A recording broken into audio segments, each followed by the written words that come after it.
Over the past 2 years, this organization has changed considerably. When first chartered, our schools, all 5 of our schools, had serious discipline issues. Basic classroom management wasn't constant or consistent. And of course, we know that that hinders learning.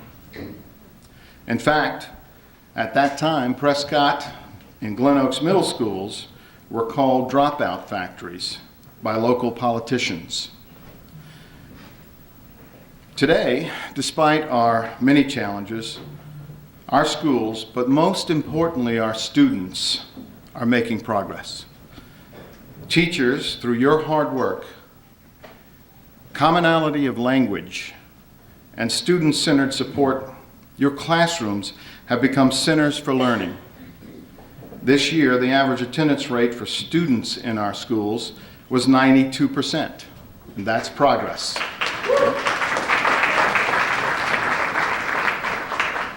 Principals and school leaders know that you're changing the culture of education for our teachers and for our students.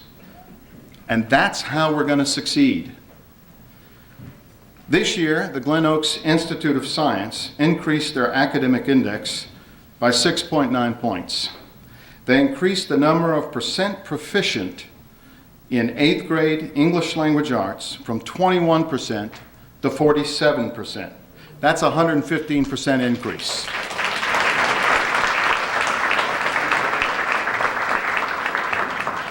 That type of progress means that students are growing, teachers are raising the achievement levels, and Glen Oaks is no longer a dropout factory. I'd like to step a little bit aside from my talk this morning and ask that the TAP leadership team for Glen Oaks just stand where you are.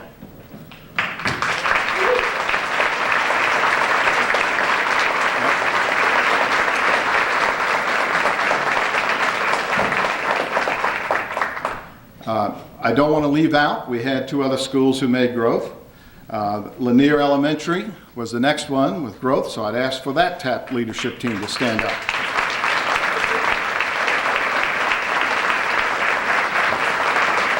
Thank you. And at Dalton Elementary, there was growth, so I asked for that leadership team to stand up.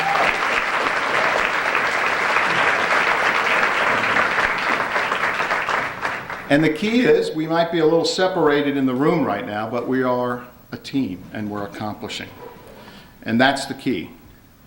These are just some examples of how our schools have made a big difference since our tenure. I attribute that progress to 2 things. Our implementation of TAP, the System for Teacher and Student Advancement, which is why we're here today, and to your hard work. So today we have come together to acknowledge our progress, challenge ourselves to continue to raise the achievement level of every student in our care.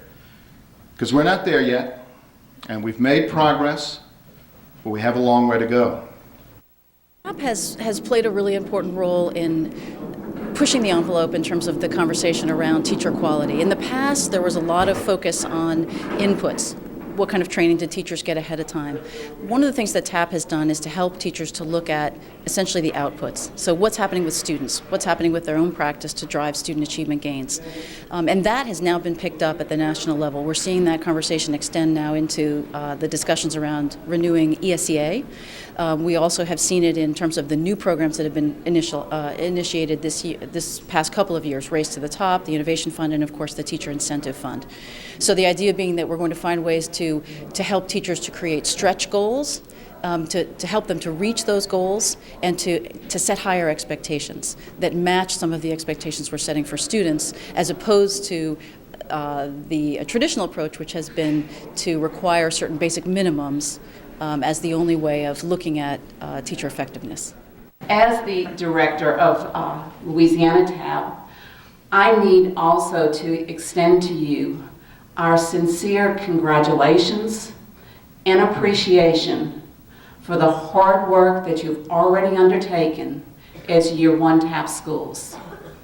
And I at the same time invite you to look forward to the work that lies ahead as you continue your next steps as a TAP educator committed to student learning.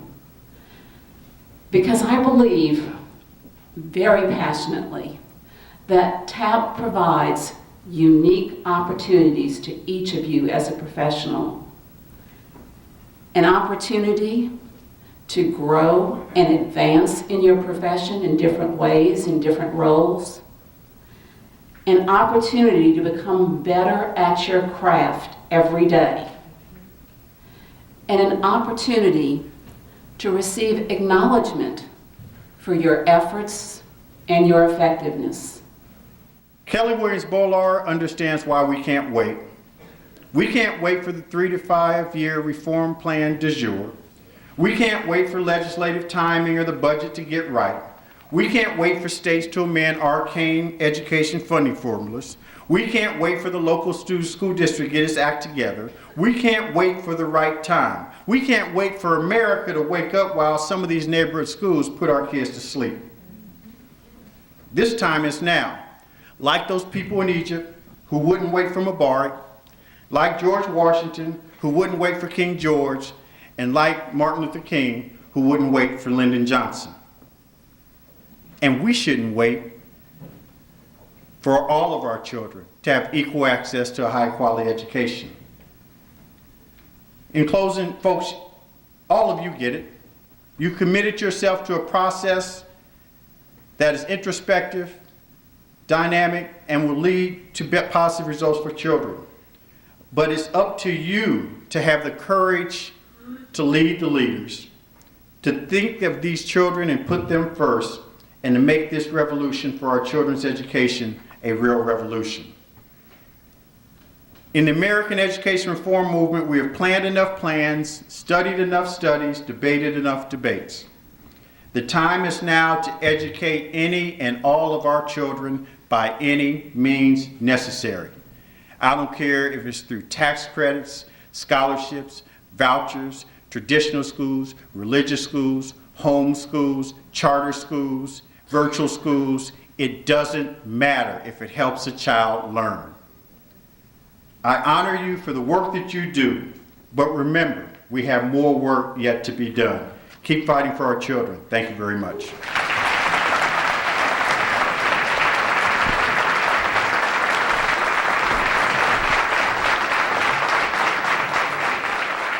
There's nothing more important than the education of our children, and particularly when it relates to the future of this country. So we just need a revolutionary mindset. That's how this country got started.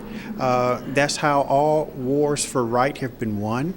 You are not going to win this battle of ensuring that every child has equal access to a high-quality education without that revolutionary spirit. It's the centerpiece of our American existence, and that's the only way we're going to be competitive. So really, it's a state of mind. It's much more than just going to the streets, and that's what I mean. I think the advantages of having a TOP program in ABR is that TOP really focuses in on teachers and helping teachers become better teachers. And that's really what it's going to take to make a difference in the lives of our kids, teachers being better teachers. And it's a process that's really inviting, and it's a process that the teachers are somewhat excited about. I think the main growth that I've seen in teachers is just being very self-reflective on their own practices. So teachers are much more looking back on what they have done and how they can improve that in their classroom. It makes sure that as a school, as a leadership team, as a principal, we all focus on all of the things that are important to driving our school to be successful. As a career teacher, I've seen a lot of growth within my classroom and also in our school. Our school grew a lot from last year, especially with our LEAP scores. Our students did way better. A lot of them met their target scores for this year, and there's just been overall growth and more learning going on, and we've had a lot of student achievement this year that we can measure. Well, we're very excited about partnering with Advanced Baton Rouge. We think that the energy and the enthusiasm for TAP in this charter school association and in the schools we're working with is tremendous, and that we're expecting to see some really great things in the coming years. Keep in mind, we're at a point where if the revolution is going to work, next year matters. It matters more than any other year. certainly that we've worked in this organization, and for many of you who have been in education, like myself, for many years, next year is the year that's going to make it or break it. And only you can make the commitment that's going to see that it goes in the right direction. So as you go off, I'm going to ask you to just ask yourself, do you want to fail your students? And I know the quick answer to that is, of course not. I'm an educator, but go deeper than that. Because if we don't succeed, that's exactly what we're doing. So again, thank you to the speakers. They've motivated us, they've challenged us, and there's a lot to do with.